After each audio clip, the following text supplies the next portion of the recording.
The December wind sliced through my coat like it had a personal vendetta. I pressed my back against the service entrance of the Celestine, Milan's most exclusive private club, trying to steal 30 seconds of warmth before my shift ended. My fingers were numb around the tray I'd been carrying for 11 hours straight, and somewhere beneath my ribs, exhaustion had calcified into something harder than bone. Inside, crystal chandeliers threw light across marble floors that cost more than my entire neighborhood. I was furniture here, moving, serving, invisible. The kind of invisible that lets you see everything while being seen by no one. Tonight's crowd was different though. Tighter security. Men in suits that didn't come from stores. Women dripping in jewelry that required insurance policies and armed transport. I just set down a tray of champagne flutes when my phone buzzed. Nana. The hospital.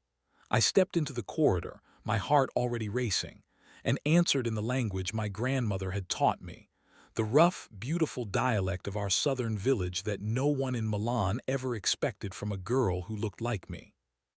She's stable, my aunt said, but her voice carried that particular weight that meant for now.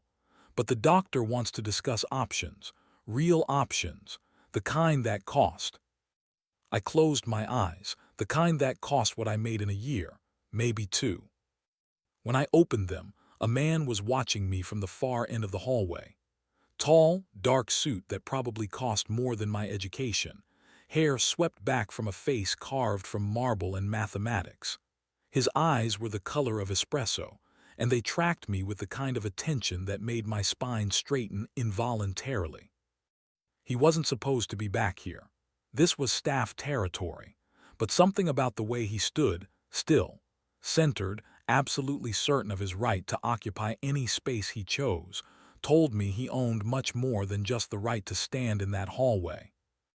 I ended the call, slipped the phone back into my pocket, picked up my empty tray and moved to walk past him with the professional neutrality I'd perfected over 3 years of serving people who never looked twice. That dialect, he said, and his voice was smoke and expensive whiskey. Where did you learn it?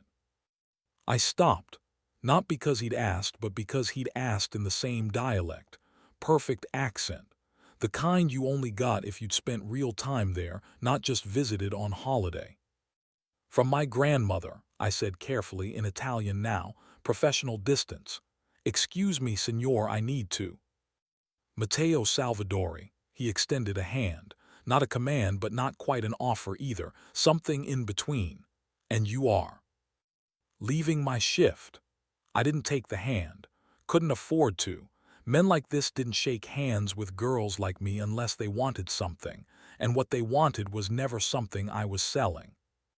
But I saw the flash of something in his eyes. Amusement, maybe, or respect.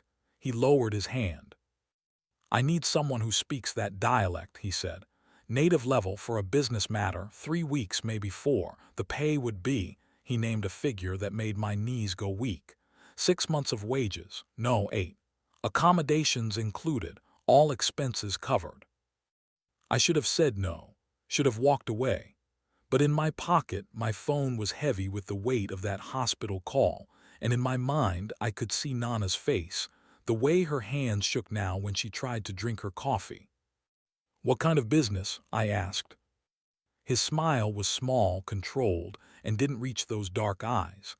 The kind that requires discretion and loyalty, and someone who understands that some conversations are never repeated. A chill went through me that had nothing to do with the December wind. I'll need to think about it, I said. Of course. He produced a card from his inner pocket, heavy stock embossed lettering, a phone number, nothing else. You have until tomorrow night. If you're interested, call that number. Someone will arrange everything. He moved past me then, and I caught the scent of his cologne, cedar and something darker, more complex. The kind of scent that cost what I made in a week. I stood in that hallway for a long time after he'd gone, holding that card, feeling the weight of the choice settling around my shoulders like that expensive coat I'd never be able to afford. Outside, the wind was still cutting. Inside, someone was laughing, the sound bright and careless and utterly removed from the world I lived in. I put the card in my pocket next to my phone and went back to collect my final tables. The next evening, I stood outside the hospital where Nana lay sleeping, her breathing shallow and rhythmic beneath the thin sheets. The doctor had been clear. There were options, yes, but they required resources I didn't have. Time was a luxury we couldn't afford to waste. I pulled out Matteo Salvadori's card. The phone rang twice before a woman's voice answered. Professional, efficient, with an accent I couldn't quite place.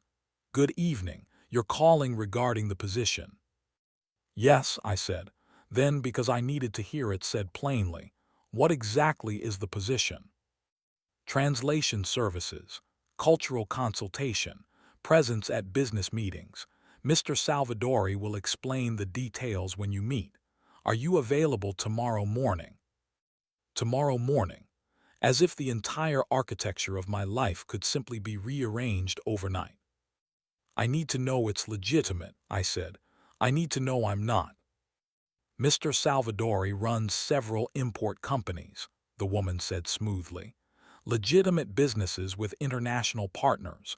You would be facilitating communication, nothing more. Though I understand if you need time to." "I'll do it," I said. The words came out before I could stop them. "Tomorrow morning, what time?" She gave me an address in the financial district. 9 o'clock.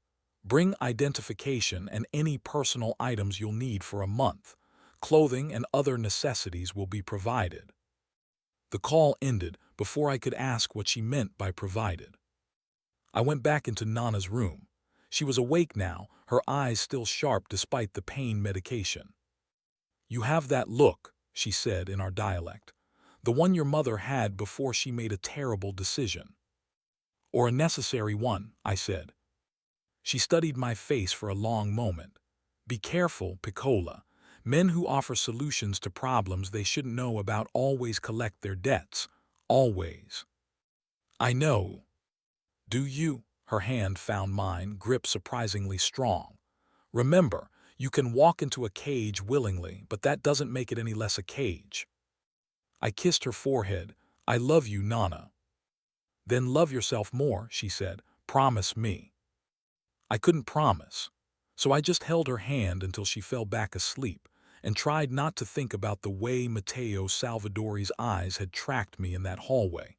Like I was a piece on a board he was already 3 moves ahead on. The building was all glass and steel, the kind of architecture that said money in a language everyone understood. I gave my name at the desk, and within minutes, a woman appeared, the same efficient voice from the phone, now attached to a slim figure in a charcoal suit. "Sofia Marchetti," she said, extending her hand. "I'm Mr. Salvadori's executive assistant. Please follow me." The elevator rode so smoothly I barely felt it move. Sophia didn't make small talk, which I appreciated. When we reached the top floor, the doors opened onto a space that was more art gallery than office. Clean lines, carefully curated furniture, windows that framed Milan like a painting. Matteo stood at one of those windows, phone to his ear, speaking rapid fire in what sounded like Russian. He saw us in the reflection, raised one finger, "Wait," and finished his conversation with a few sharp sentences that needed no translation. Power recognized no language barriers. He turned. Today's suit was charcoal, paired with a shirt so white it probably cost more than my monthly rent. But it was his eyes that held me, assessing, calculating, and something else. Something that made my pulse quicken in a way that had nothing to do with fear. "You came," he said. "You made it difficult to refuse." "I made it easy to accept. There's a difference." He gestured to the sitting area, leather chairs that probably had Italian names I didn't know. "Please." I sat. Sophia materialized with coffee in cups so delicate I was afraid to touch them, then disappeared without a sound. "Let me be clear about what I'm offering," Matteo said, settling into the chair across from me. "I have business interests that span multiple countries. Many of those interests require someone who can navigate not just language, but cultural nuance. Someone who understands that discretion is not optional. You could hire any number of professional translators, I said. I could, but professional translators have professional networks. They talk, they compare notes, they build careers on interesting stories. He leaned forward slightly. I need someone who has no network, no career in this field, no reason to ever speak about what they see or hear. Someone you can control, I said flatly. Someone I can trust, he corrected, because I'm prepared to make it worth their while to be trustworthy. He slid a folder across the glass table. I opened it carefully.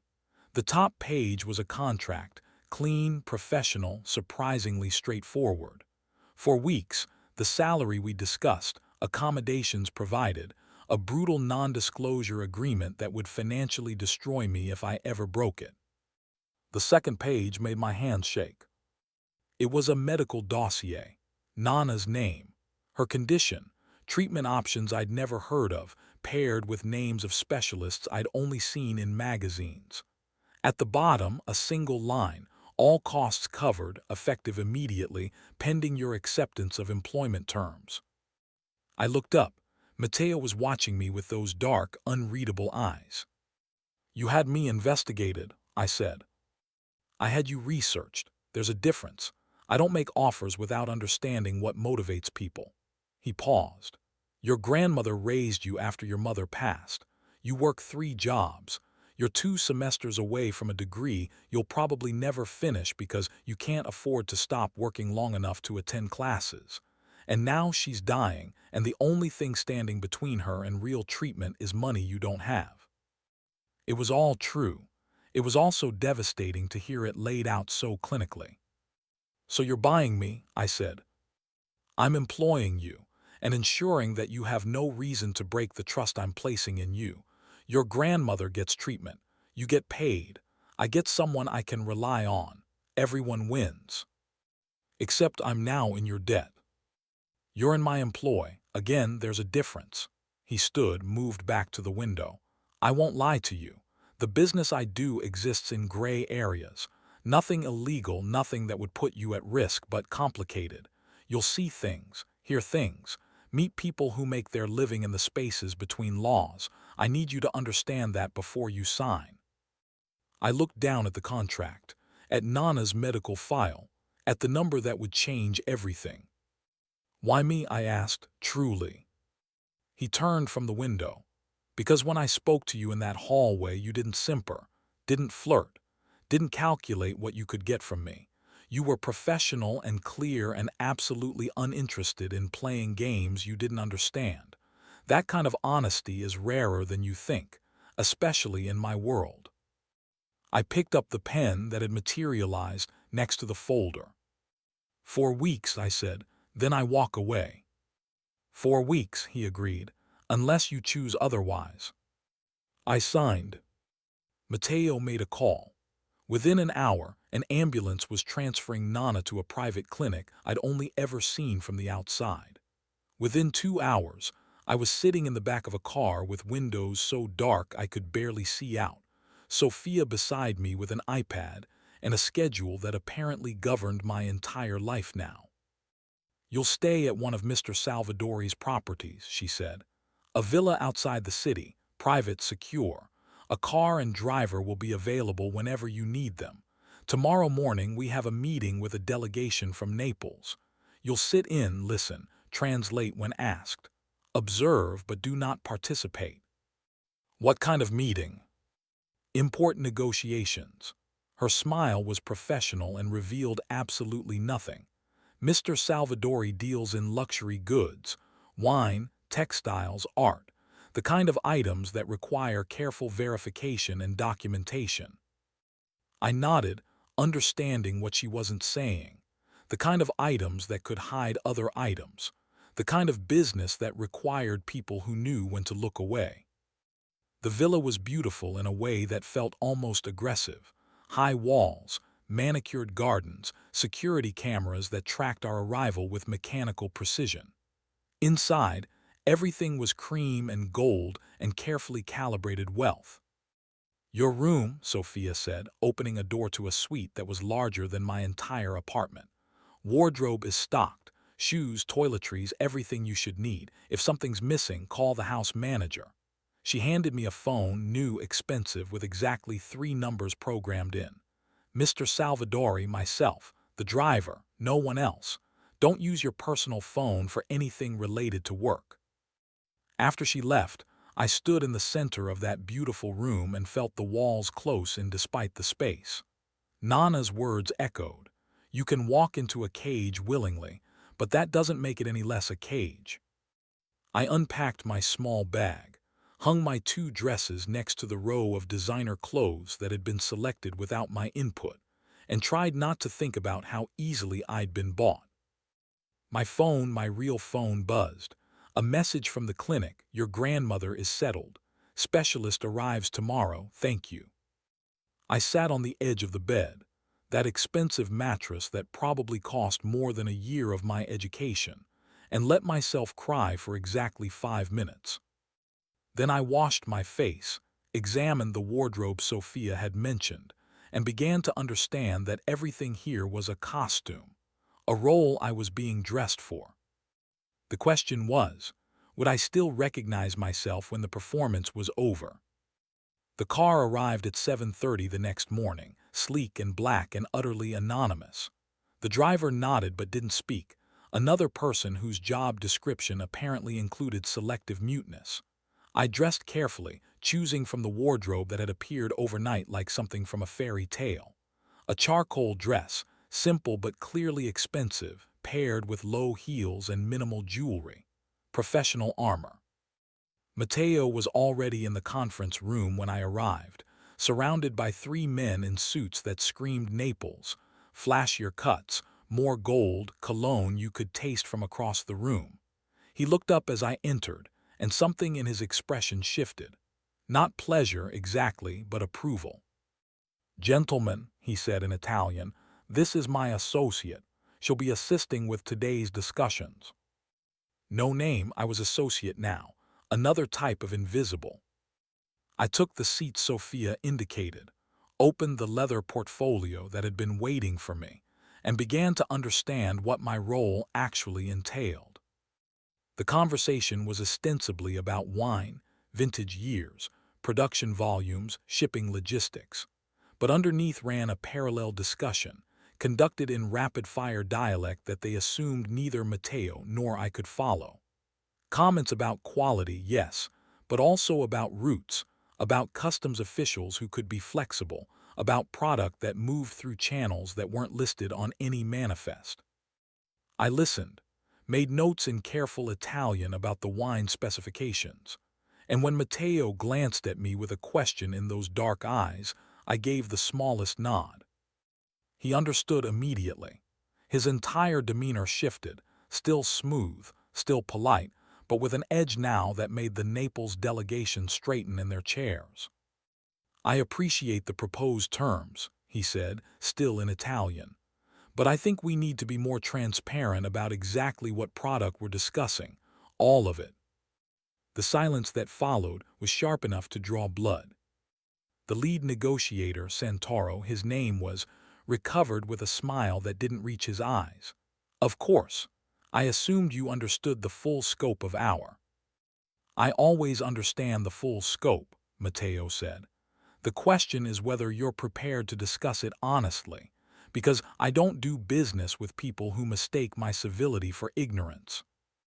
I kept my face neutral, my pen moving across paper, documenting a conversation about wine that was now very clearly about much more. By the time the meeting ended, terms had been renegotiated, percentages adjusted, and Santoro looked like a man who just discovered his poker tell. As they left, he glanced at me, really looked at me for the first time, and I saw the calculation in his eyes. She speaks the dialect, she understood everything. After they'd gone, Matteo stood at the window, silent for a long moment. "You did well," he said finally. "I just listened." "You listened, understood, and communicated without speaking. That's a rare skill. He turned to face me. They'll be more careful now. Word will spread that I have someone who understands the old language. That will make some conversations easier, others more dangerous. Dangerous for whom? For everyone. He moved closer and I caught that scent again, cedar and something darker. Are you afraid? Should I be? Perhaps fear keeps you sharp, keeps you careful. His eyes held mine. But not paralyzed, never paralyzed. Can you do that? I thought of Nana, of the specialist who was even now examining her, of the treatment plan that would give her months instead of weeks, of the degree I might actually finish, of the life that existed on the other side of these 4 weeks. Yes, I said. Good. He checked his watch. Platinum probably cost more than a car. We have dinner tonight, a restaurant in the city, formal. Sophia will brief you on who will be there and what you need to know. More negotiations. More theater, everyone performing their role, including you. He paused at the door. The dress is already in your room. Wear the pearls. He left before I could ask what pearls he meant. The dress was midnight blue, cut to suggest rather than reveal, and probably cost more than my apartment deposit. The pearls were in a velvet box on the dresser, a single strand, lustrous and perfect, with a clasp that looked antique. I'd never worn real pearls before. Sophia appeared at 7 to do my hair, her hands efficient and surprisingly gentle. Mr. Salvadori wants you to understand something, she said, meeting my eyes in the mirror. Tonight, you're not invisible. You're a message. What message? That he values quality, refinement, that he chooses carefully. The people we're meeting tonight, they'll make assumptions. Let them. But remember, you work for Matteo, not with him. The distinction matters. I understood. I was property, elegantly displayed. The thought should have made me angry, but mostly I just felt tired. The restaurant was the kind of place that didn't have a sign, didn't need one. If you had to ask where it was, you didn't belong there. We arrived in that black car, and Matteo was waiting at the entrance, devastating in a dark suit and a shirt the color of old gold. His eyes traveled over me once completely, and he nodded. Perfect. Inside, the lighting was low, intimate, designed to make everyone look like they belonged in a painting. Our table was in the back, private but visible. Strategic. Matteo held my chair, his hand brushing the small of my back as I sat, a gesture that looked courteous but felt like ownership. Relax, he murmured. You look like you're facing a firing squad. Isn't that what this is? His laugh was quiet, genuine, more like reconnaissance. Watch, listen, learn, and try the risotto, it's exceptional. The first hour was a masterclass in social choreography. People stopped by our table, business associates, politicians, a woman who ran an art gallery and spoke with Matteo about a Caravaggio like they were discussing the weather. I smiled, nodded, said little, played my role. Then came the moment everything shifted. A man approached, older, silver-haired, with eyes like ice and a smile that had probably closed 1,000 deals. Matteo, what a surprise. I thought you were in Zurich this week. Plans changed. Please join us for a drink. Matteo's tone was warm, but I felt the tension coil through him like a wire being pulled taut. This is my associate. Charming. The man De Luca, Matteo called him, took the offered seat and ordered scotch that probably had its own security detail. You have excellent taste, as always. They talked.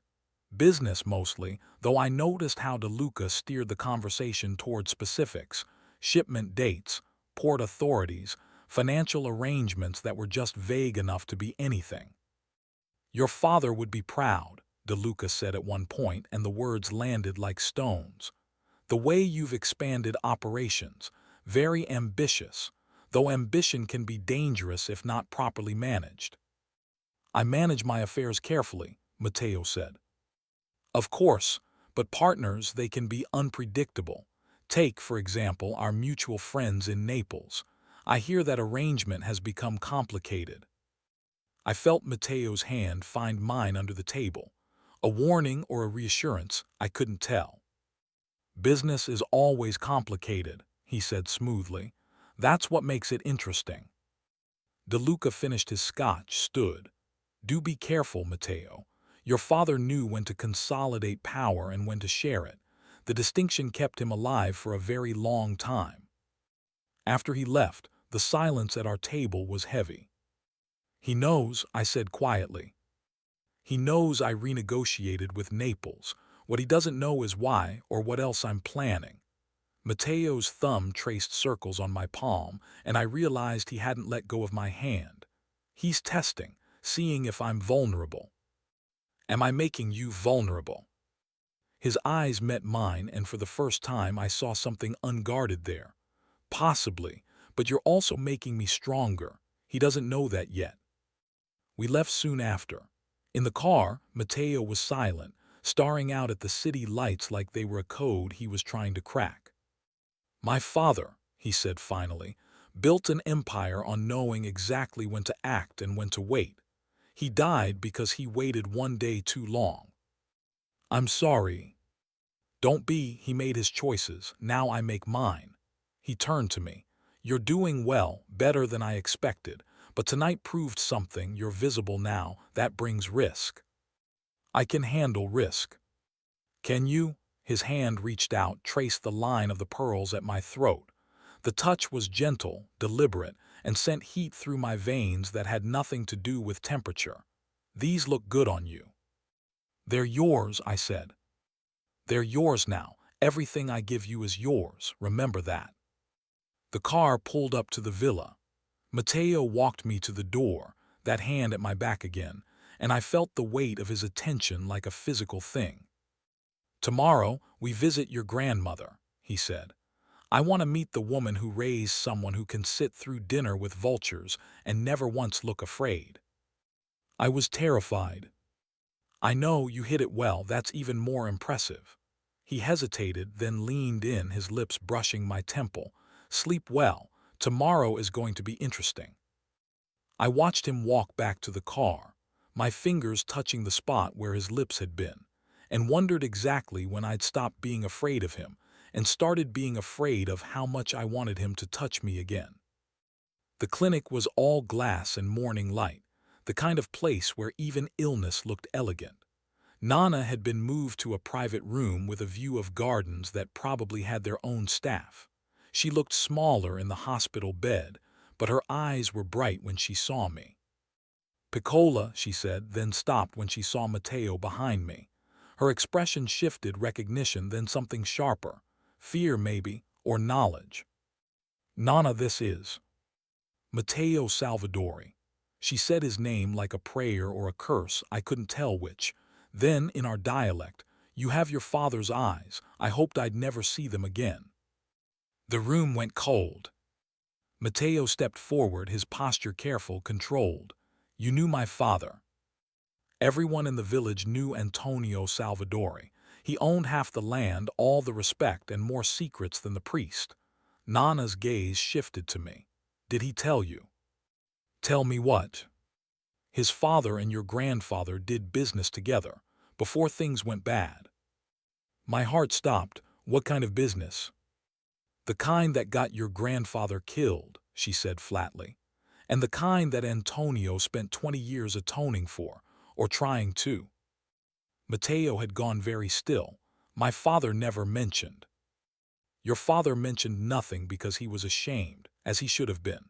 Nana's hand found mine, grip fierce despite her frailty. "He was a boy when it happened, not his fault. But he spent his life trying to balance the ledger, paid for my daughter's education, arranged for her job in Milan. And when she died, he sent money for you, Piccola, every month. Anonymous. I thought I'd burned that bridge, but Antonio believed in blood debts." The room spun. You knew where the money came from, and you never." "I knew, and I took it because we needed it and because Antonio swore his son would never be involved in the life that killed your grandfather. He promised." Her eyes found Mateo's. "He promised me." "He kept that promise," Mateo said quietly. "I didn't know about any of this. Not until my father died and I found the records. Anonymous payments to a woman in the South. No explanation. I thought. He stopped, ran a hand through his hair. I thought it was a mistress, some secret family. It never occurred to me it was a debt. Everything is a debt with men like your father, Nana said. And with you. You brought my granddaughter into your world, just like Antonio brought her grandfather. It's not the same, I said. I chose.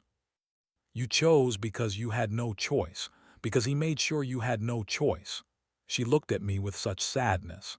History repeats, Piccola, unless someone is brave enough to break the pattern. Matteo had moved to the window, his back to us, shoulders rigid with tension. I didn't know, he said again, if I had. You would have what? Told her the truth. Let her make an informed choice. Nana's laugh was bitter. Men like you don't offer choices. You offer illusions of choice. Pretty cages and pearls and medical care that costs more than she'll ever earn. You buy loyalty and call it employment. Nana. No, he needs to hear this. She turned back to Matteo. Your father spent his life trying to be better than what he came from, trying to give you a chance at something different. Is this what you're doing with that chance? Pulling girls into the darkness because you're afraid to stand in it alone? The silence that followed was absolute. Finally, Matteo turned. His face was composed, but I could see the cracks in his armor. You're right, he said. About all of it. I am my father's son. I do buy loyalty, and I am afraid. He looked at me. But I'm trying to be better, trying to build something that doesn't require people to sacrifice themselves for my ambition. Your granddaughter is helping me do that. By translating for criminals. By showing me what integrity looks like. By reminding me that some things can't be bought. He moved closer to the bed. I can't undo what my father did to your family. I can't bring your husband back. But I can make sure she has a choice. A real one. After this month, she walks away with enough money to finish her education, clear of all obligation. Or she stays because she wants to, not because she has to. And you'll let her go, if that's what she chooses. Yes. Nana studied him for a long moment. You mean that, now, but what happens when you need her? When your world requires her silence or her skills or her presence? Will you let her go then? Matteo had no answer. I did. I'll let myself go, I said. Nana, I understand your fear. I understand the history, but I'm not trapped. Not yet. And maybe this is how the pattern breaks. Not by running from it, but by walking through it with eyes open. Or maybe, Nana said, you're just telling yourself that because the cage is prettier than anything you've ever lived in before. The specialist arrived then, saving us from having to continue a conversation that had no good ending. We left Nana to her examination, standing in the hallway with the weight of revelation between us. I'm sorry, Matteo said, for all of it, for not knowing, for dragging you into. Stop. I touched his arm, felt the tension coiled beneath expensive fabric. You didn't drag me, I walked in. And your father, whatever his sins, he tried to make things right. That counts for something. Does it? He turned to face me fully, and I saw the vulnerability there, raw and real. Or is she right? Am I just repeating the pattern, using you? I don't know yet, I said honestly. Ask me again in 4 weeks, when I have to choose. His hand covered mine where it rested on his arm. And if you choose to leave, then I leave, and you let me, because if you don't, she's right about everything. We stood there in that sterile hallway, connected by his father's ghosts and her grandfather's death, and a present that neither of us fully understood yet. Outside, Milan moved through its day, bright and indifferent. Inside, I felt the first real stirrings of something that wasn't quite love but wasn't quite fear either. Something more dangerous than both.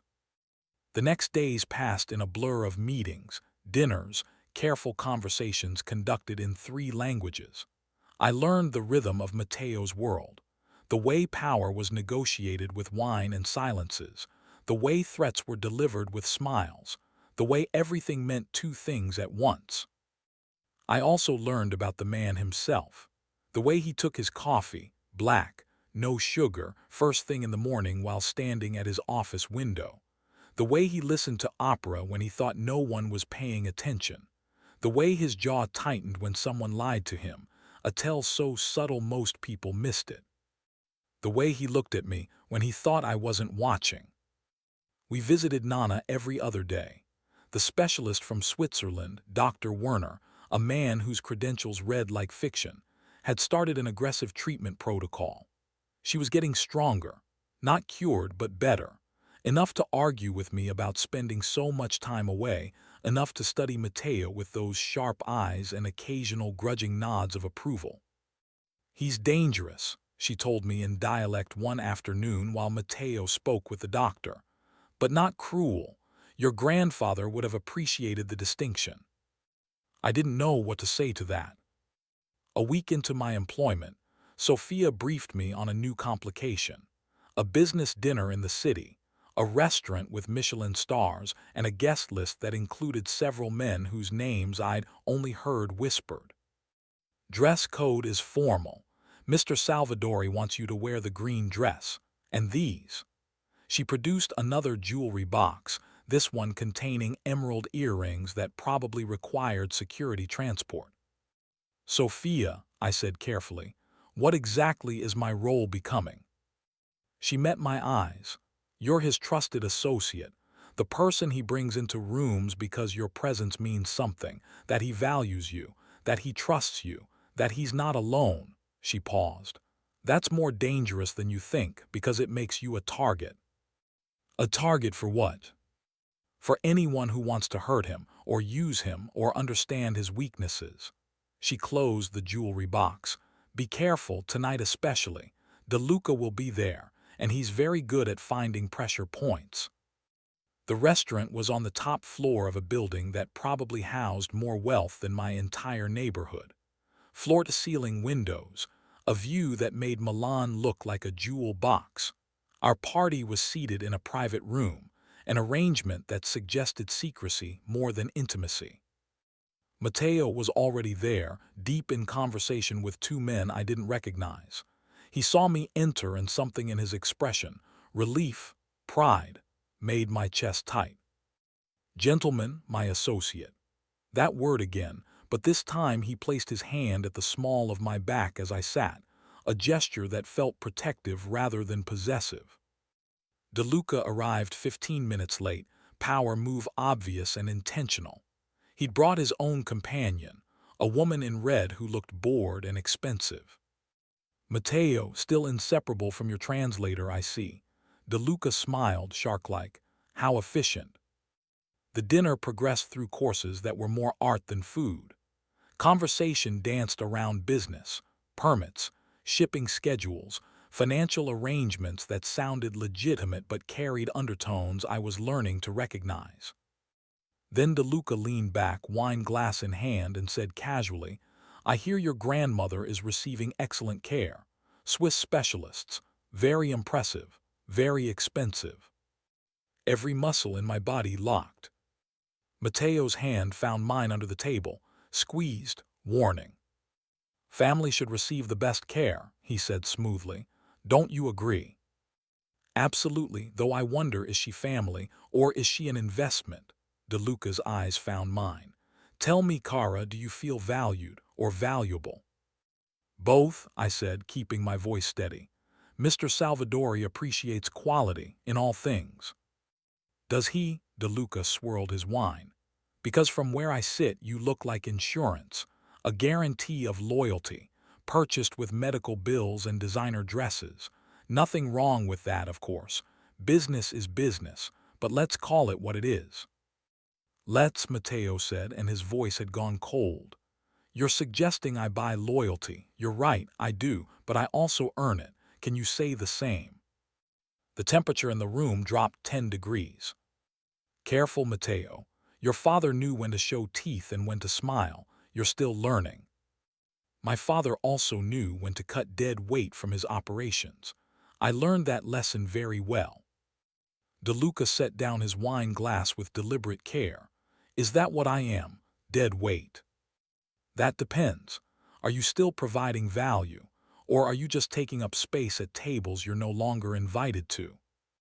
I held my breath. This was more than business posturing. This was a declaration. DeLuca stood. His companion followed, looking relieved to escape. Your father and I did business for 30 years. I'd hate to see his son make choices that would disappoint him. My father's been dead for 2 years. I'm making my own choices now. After they left, the remaining men exchanged glances. One by one, they made their excuses and departed, leaving Mateo and me alone with half-eaten courses and the wreckage of whatever alliance had just been severed. That was stupid, I said finally. That was necessary. Mateo drained his wine. DeLuca's been positioning himself to take over operations ever since my father died, testing boundaries, making moves. Tonight he threatened you. That's not a boundary, that's a line. He was right, though, about me, about why I'm here. Was he? Mateo turned to face me fully. Is that all you are, insurance? Isn't it? Maybe it started that way. Maybe I did buy your loyalty, but somewhere between that hallway and tonight something changed. His hand came up, traced the line of my jaw. You're not just insurance anymore. You're… What? Your weakness, your vulnerability. I stood, needing distance, needing air. That's what DeLuca sees, what everyone will see, the poor girl who can be used against you. Then let them see it. He stood too, moved closer. Let them see that I care about something other than profit margins and territory. Let them see that I'm capable of valuing someone for more than their utility. That's not how your world works. Then maybe it's time my world changed. His hands framed my face, and his eyes, those dark, dangerous eyes, held nothing but raw honesty. I'm falling for you. I didn't plan it, didn't want it, but it's happening anyway, and I'm done pretending otherwise. Mateo, you don't have to say anything. You don't have to feel the same. But I need you to know that you're not insurance. You're not investment. You're the first real thing I've had in my life in longer than I can remember. Then he kissed me. Not the gentle brush from before, but something deeper, more urgent. His hands tangled in my hair, and I tasted wine and want, and something that felt dangerously like need. I kissed him back, my hands fisting in his jacket, pulling him closer even as my mind screamed warnings about cages and pearls and pretty prisons. When we broke apart, we were both breathing hard. This is a mistake, I said. Probably. He rested his forehead against mine. But I'm tired of making smart choices. I want to make honest ones. Honest choices in your world get people killed. Then we'll have to be very careful. He pulled back, studied my face. Come with me, somewhere safe. I need to show you something. The car took us out of the city, up into the hills where Milan's lights became distant stars. The drive took an hour, maybe more, through roads that got progressively narrower until we arrived at a villa that made the one I was staying in look like a cottage. This was my father's, Mateo said as we walked through rooms filled with furniture under dust covers. His retreat, where he came when he needed to think, or hide, or plan. He led me to a study lined with books, a desk that looked older than the city itself. After he died, I found his journals, all of them, 30 years of records. He pulled out a leather-bound book, flipped to a marked page. This is from 25 years ago, the year your grandfather died. I took the book with shaking hands. The handwriting was precise, controlled. Marco's death weighs on me. An accident, they said, but I know better. Business disagreements became personal vendettas. I could have prevented it, should have. His family suffers now because of choices I made. I will spend the rest of my life making this right. His daughter will never want for anything. It's the least I can do, the very least. He wrote about your family every few months, Mateo said, tracking your mother's education, her job placement, and then after she died about you. He never met you, never contacted your grandmother directly after the first payment, but he watched, protected from a distance, tried to atone. Why are you showing me this? Because you asked if I was repeating his pattern, if I was using you the way he used your grandfather. Matteo closed the journal. I wanted you to see that he tried. Failed, maybe, but tried. And I'm trying too. Not to atone. I can't atone for sins I didn't commit, but to build something different. By bringing me into your world, by making me a target, by giving you choice, real choice. You can walk away right now. Tonight, I'll make sure your grandmother continues to receive care. I'll pay for your education, no strings, no obligations. He met my eyes. Or you can stay, not as insurance, not as an employee, but as, he hesitated, searching for words. As someone I trust, someone I need, someone I want beside me while I try to turn my father's empire into something he would have been proud of. And if I can't do it, if it's too dangerous, too complicated, too much, then you tell me, and we figure it out together, because that's what partners do. Partners, not employees, not possessions, partners. I thought of Nana, of her warnings about cages and choices. I thought of DeLuca's cruel accuracy about insurance and investment. I thought of my apartment, my interrupted education, my 3 jobs that would never add up to enough. And I thought of Matteo's hands in my hair, his honest confession, his father's journals documenting decades of attempted redemption. This is insane, I said. Completely. Your world will eat me alive. Not if I have anything to say about it. I'm not qualified for this, for any of this. Neither am I. We'll learn together. He stepped closer. Stay, please, not because you have to, because you want to. I should have said no, should have walked away, should have listened to every instinct that was screaming about danger and darkness and decisions that couldn't be unmade. Instead, I reached up and pulled his mouth back down to mine. This time the kiss was slower, deeper, a promise instead of a question. His hand spanned my waist, then slid up my back, drawing me closer until there was no space between us. I felt the rapid beat of his heart against my chest, the tremor in his fingers as they traced my spine. Is that a yes? He murmured against my lips. It's a maybe, a conditional maybe with boundaries. Name them. I finish my education. I maintain relationships outside your world. And if I ever feel like I'm in a cage, pretty or otherwise, you let me out. No guilt, no obligation, no punishment. Done.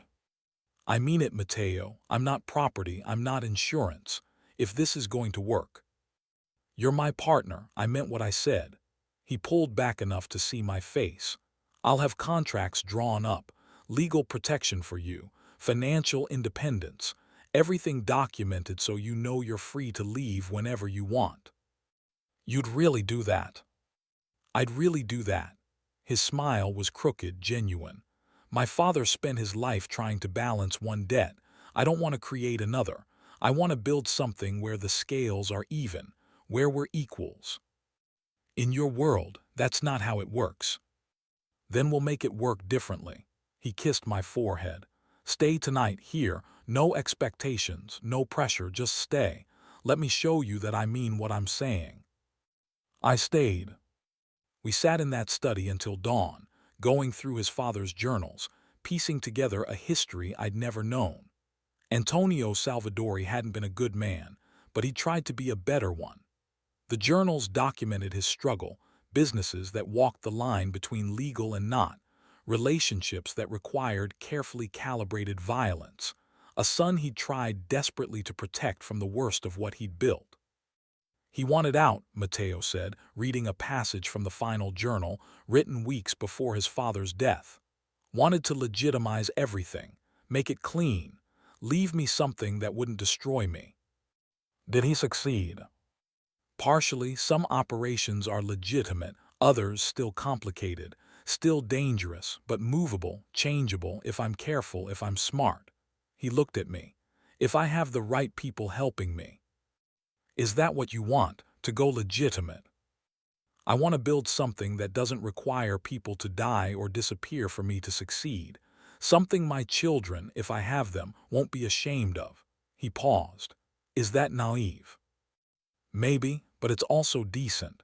Your father would probably appreciate that. We fell asleep on a couch in that study, me curled against Mateo's chest, listening to his heartbeat slow into sleep. When I woke, sunlight was streaming through dusty windows, and Sophia was standing in the doorway with coffee and an expression of professional neutrality that didn't quite hide her surprise. "Good morning," she said crisply. "I've taken the liberty of clearing your schedule for today, both of you. The Naples delegation is requesting another meeting, but I've delayed them until Wednesday, and your grandmother called the clinic asking for you." Reality crashed back in. Is she all right? Stable but concerned. Apparently news of last night's dinner has already circulated. Sophia's eyes flickered to Matteo. "De Luca is making moves, you should know."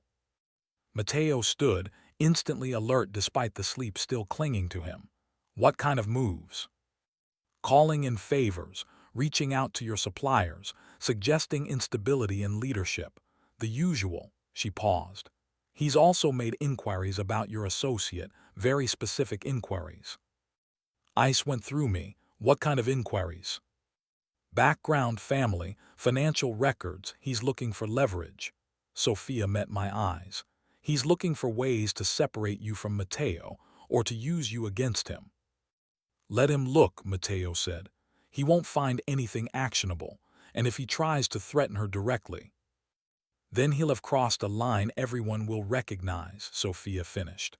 "Which is probably his goal, to make you react emotionally, prove you're unstable." "I'm not unstable." "No, but you're in love. To men like De Luca, that's the same thing." The words hung in the air. Matteo didn't deny them. "Fine," he said finally. "If he wants to see emotion, we'll give him strategy instead. Cancel the Naples meeting. Move it to next month. Tell them we're consolidating operations and we'll reach out when we're ready." "That's going to create uncertainty." "Good. Uncertainty makes people reveal themselves. I want to know who stands with De Luca and who stands with me. This forces that choice." "And what about me?" I asked. "What do I do while you're playing chess with people's lives?" Matteo turned to me. "You do whatever you want. Visit your grandmother, go back to school, take a vacation. I meant what I said last night. You're not a prisoner." "But I am a target." "Yes," he didn't sugarcoat it. "You are, and I'm sorry for that, but I'll protect you." "How?" "By making sure everyone knows that touching you is the same as declaring war on me. And by ensuring you're never without security, whether you see it or not." It should have been romantic. Instead, it just felt suffocating. Sophia drove me back to the clinic. Nana took one look at my face and sighed. "So it's happened," she said in dialect. "You've fallen for him. Is it that obvious? You're wearing yesterday's dress and emerald earrings that cost more than a car. Yes, Piccola, it's obvious." She patted the bed beside her. "Sit, tell me." I told her everything. The dinner, De Luca's threats, the journals, Matteo's promises, the kiss that had changed everything. "And you believe him?" she asked when I finished. "You believe he'll let you go if you want to leave?" "I think he believes it. Whether he could actually do it," I shook my head. "I don't know." "That's honest, at least." Nana was quiet for a long moment. "Your grandfather used to say that Antonio Salvadori was the most dangerous kind of man, one who believed his own nobility, who thought good intentions could erase bad actions. Matteo sounds similar." "So what do I do?" "You test him, push the boundaries, see if those promises hold when they're inconvenient." She gripped my hand. "And you remember, love in his world isn't soft, it's sharp. It cuts both ways. If you're going to survive it, you need to be sharper still." "I don't know how to be sharp."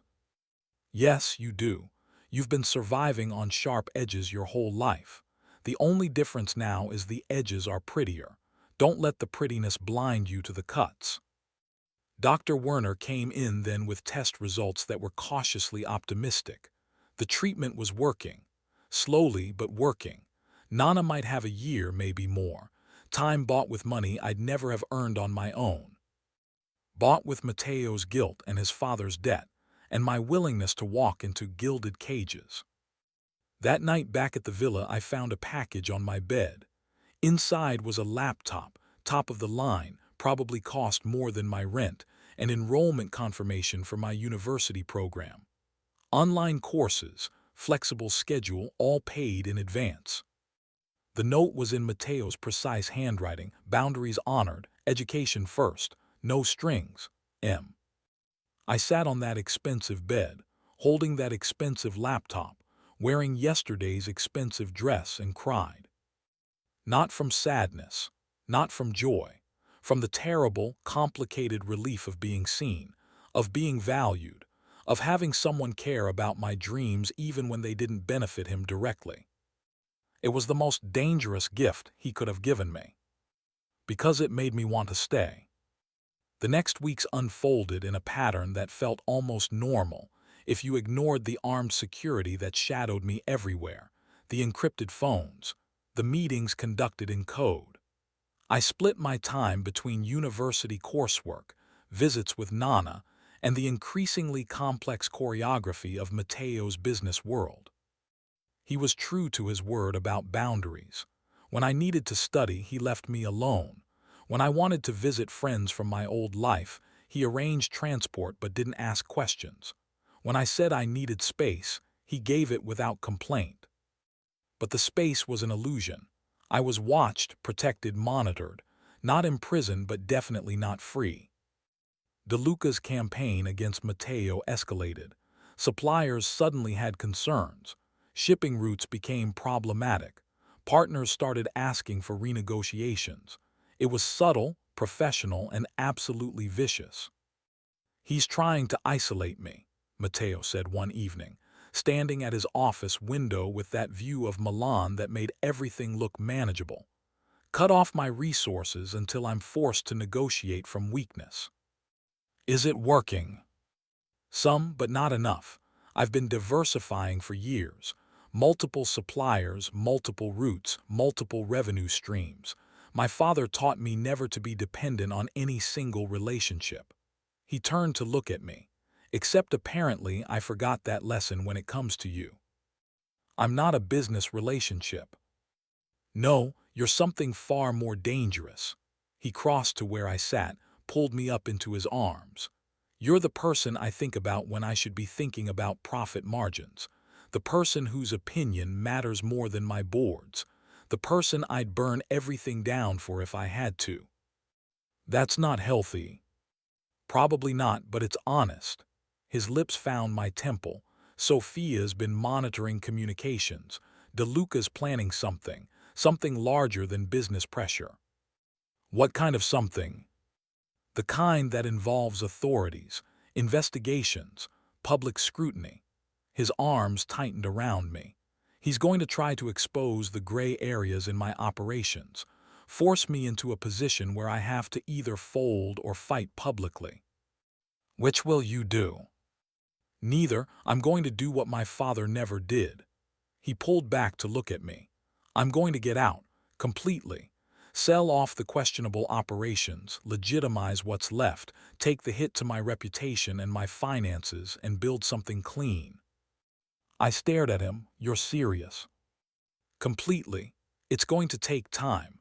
Months, maybe a year. And it's going to make me vulnerable. But I'd rather be vulnerable and legitimate than powerful and compromised. De Luca will see it as weakness. Let him. By the time he realizes what I'm actually doing, it'll be too late. He'll be fighting a war that no longer exists. Matteo's smile was sharp. My father taught me about power, but you're teaching me about freedom. Which lesson do you think is more valuable? Before I could answer, Sophia appeared in the doorway, her face pale. We have a problem, she said, a big one.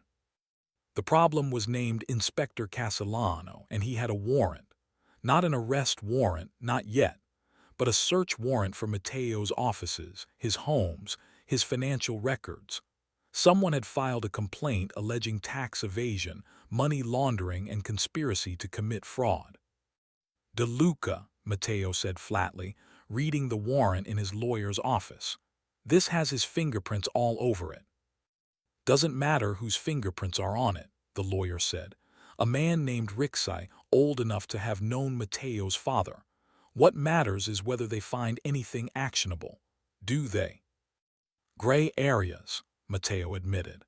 Nothing explicitly illegal, but things that could be interpreted multiple ways depending on who's interpreting. Then we have a problem. Because Castellano isn't corrupt, isn't buyable, and has built his career on bringing down people exactly like you. I'd been sitting quietly in the corner trying to be invisible. Now I spoke up. What about me? Will they look into me? Rixai's expression was grave. If they're thorough, yes. They'll want to understand your relationship to Mateo, your employment, your grandmother's medical care, everything. She's not involved in any operations, Mateo said sharply. But she benefits from them. They'll call her a co-conspirator, or a witness they can pressure. Rixai leaned back. I'm not trying to scare you, Signorina, but you need to understand. Association with Mateo makes you vulnerable to this investigation. So what do I do? Distance yourself, publicly, resign your position, move out, return to your normal life. No, Mateo said immediately. Mateo, it's the smart. I said no, I'm not throwing her to the wolves to save myself. He turned to me. But he's right about one thing, you need protection, legal protection. I want you to hire your own lawyer, someone with no connection to me, someone who can claim you were an innocent employee who didn't know the full extent of. I'm not going to lie, I interrupted. I'm not asking you to lie. I'm asking you to protect yourself. By pretending I'm some naive girl who didn't understand what she was seeing. No, I stood up. If they investigate, they investigate. I haven't done anything illegal. Neither have you, according to your own lawyer, so we deal with it honestly. Honesty, Rixai said dryly, is often the first casualty in investigations like these. Over the next days, Mateo's world began to unravel with surgical precision. The investigation became public. Media descended, vultures sensing blood. Business partners distanced themselves. The villa where I'd been staying was searched, every room photographed and catalogued. They took my laptop, the one Mateo had given me, and my phone. They questioned me for hours about my employment, my responsibilities, my relationship with Mateo. I answered truthfully, I translated. I attended meetings. I observed. No, I didn't know the specifics of every business deal. No, I didn't have access to financial records. No, Mr. Salvadori had never asked me to do anything illegal. Yes, he was paying for my grandmother's medical care. Yes, that created a sense of obligation. No, I didn't consider myself coerced. Yes, I was aware some aspects of his business existed in gray areas. No, I couldn't provide specifics because I genuinely didn't know them. The inspector, Castellano, was indeed as incorruptible as advertised, studied me with tired eyes. You seem like an intelligent young woman, he said. Smart enough to know when you're being used. Why are you protecting him? I'm not protecting him. I'm telling you the truth. If you can't differentiate between protection and honesty, that's your limitation, not mine. His smile was thin. You're either very brave or very foolish. In my experience, those who get involved with men like Salvadori end up being both. After they released me, I went straight to the clinic. Nana took one look at me and opened her arms. I collapsed into them like I was 5 years old again. They think I'm his accomplice, I said into her shoulder, or his victim. Either way, they think I'm lying. Are you? No, I've told them everything I actually know, which isn't much. Mateo kept me separate from the real operations. I saw enough to understand the shape of things, but not the details. Smart on his part, she stroked my hair. What happens now? I don't know. The lawyer says the investigation could take months, maybe years.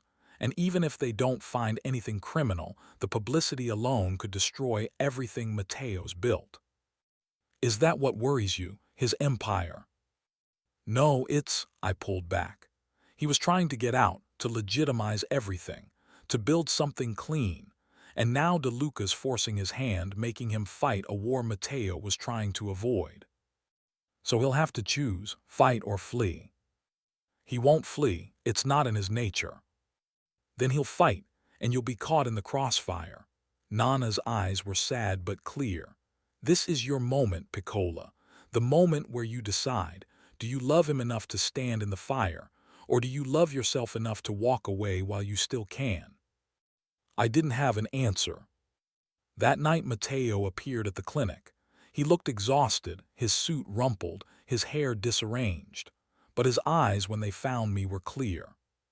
"We need to leave," he said. "Tonight, both of you." "Leave for where?" "Somewhere safe. Somewhere Castellano's warrant doesn't reach. Somewhere I can regroup and plan." "That sounds like fleeing." "That sounds like strategic retreat." He moved closer. "I have a place in the Alps. Remote, secure. We can disappear there while Rixai handles the legal aspects and I figure out how to counter DeLuca's move without destroying myself in the process. If I run, it looks like I have something to hide. If you stay, Castellano will keep pressuring you. Keep trying to find inconsistencies in your story. Keep pushing until you break or he finds something he can use." Matteo's hands framed my face. "Please, trust me on this. Let me protect you. By isolating me in the mountains. By giving us time, space, a chance to be together without investigators and media and people trying to tear us apart." His forehead touched mine. "I'm not asking forever, just a few weeks, until things settle." Nana spoke from the bed. "Go," she said in dialect. "Take the time, I'll be fine here. Dr. Werner says I'm strong enough to manage without daily visits." "Nana, I'm not dying tomorrow, Piccola, and you need this. Time away from vultures and vipers. Time to figure out what you actually want, not what circumstances force you into." She switched to Italian. "Mr. Salvadori, you'll ensure she can reach me. No isolated imprisonment. Satellite phone, internet connection, transportation whenever she wants it." Matteo met her eyes. "I'm not my father and she's not a prisoner. See that she stays that way." Nana waved us off. "Go, before I change my mind and tell her to run from you instead of with you." The safe house wasn't a house. It was a fortress disguised as a chalet. Stone walls, timber beams, windows that looked out on peaks that touched clouds. Beautiful and remote and utterly cut off from the world below. "My father built it," Matteo said as we arrived in the early hours of morning. "After my mother died, a place where he could grieve without an audience." "I didn't know about your mother." "Cancer, I was 12. He never really recovered." Matteo carried my bag inside, showed me through rooms that managed to be both luxurious and austere. "He came here when things got too complicated below, when he needed to remember why he was fighting." "And why was he fighting?" "For me, to leave me something better than what he'd inherited, to break the cycle." Matteo set my bag down in a bedroom that looked out on the mountains. "Same reason I'm fighting now, to build something worth inheriting." We stood there in that beautiful room, surrounded by his father's ghosts, and I felt the weight of everything pressing down. The investigation, DeLuca's machinations, the uncertain future, the impossible present. "I'm scared," I admitted. "I know. Not of them, of this, of how much I've come to need you, how quickly I've let my life become tangled in yours." I turned to face him. "Nana warned me about beautiful cages. I think I'm finally understanding what she meant." "You can leave." Matteo's voice was rough. "Right now, I'll have a car brought around. You can go back to Milan, to your life too." I kissed him. Stopped the words with my mouth, my hands fisting in his jacket, pulling him close enough to feel his heartbeat against my chest. When we broke apart, we were both breathing hard. "I don't want to leave," I said. "That's what scares me. I should want to leave. Every rational part of me says run, but I don't want to." "Why?" "Because somewhere between that hallway and here, between pearls and warrants in your father's journals, I fell in love with you. And I don't know if that makes me brave or stupid, but it's true." His eyes closed. "I don't deserve that." "Probably not, but you have it anyway." I touched his face, traced the line of his jaw. "So what do we do with it?" "We survive together, and then we build something worth deserving." He pulled me close, buried his face in my hair.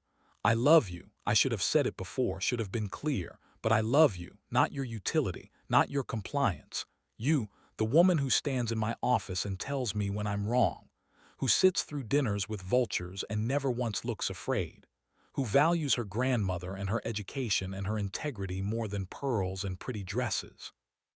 We stood there holding each other as dawn broke over the mountains, and for the first time since that warrant had arrived, I felt something like peace.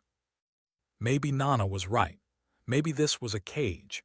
But sometimes you chose your cages. Sometimes you walked in willingly because what waited inside was worth the walls. The days in the mountains passed in a strange suspension of time. Outside in Milan, lawyers fought and investigators dug and media speculated. Inside our fortress, we existed in a bubble where the only demands were from each other. I studied. Matteo worked remotely, restructuring operations, selling off the controversial aspects of his empire, building the framework for something legitimate. We cooked together in the chalet's enormous kitchen, arguing about spices and technique like it mattered. We walked mountain paths, breathing air so clean it hurt. We talked about everything and nothing. And at night we learned each other. Not just bodies, though there was that, careful and reverent and entirely PG-13, but histories, fears, dreams, the shape of the people we wanted to become. "I want to teach," I told him one evening, curled against him on the couch while snow fell outside. "After I finish my degree, language probably, help other people find bridges between worlds." "You'd be good at that." "What about you? After you've legitimized everything, what then?" He was quiet for a long time. "I want to do what my father couldn't. Turn his empire into something that builds instead of extracts, import legitimate goods, support artists and craftspeople, create opportunities instead of taking advantage of them." That's ambitious. So is falling in love with a man who's under criminal investigation. Fair point. I tilted my head to look at him. "Do you think we'll survive this, all of it?" "The investigation, probably. Castellano's thorough, but Rixai says they're not finding anything prosecutable. Problematic, yes. Illegal, no." "That's not what I meant." He understood. His arm tightened around me. "Do I think we'll survive us? Each other. The pressure of trying to build something real in the ruins of something complicated." "Yes. I think," he said slowly, "that we have a better chance than most, because we're not pretending it's easy. We're not lying to ourselves about what we're walking into." Nana would say that's cold comfort. Your grandmother is a realist.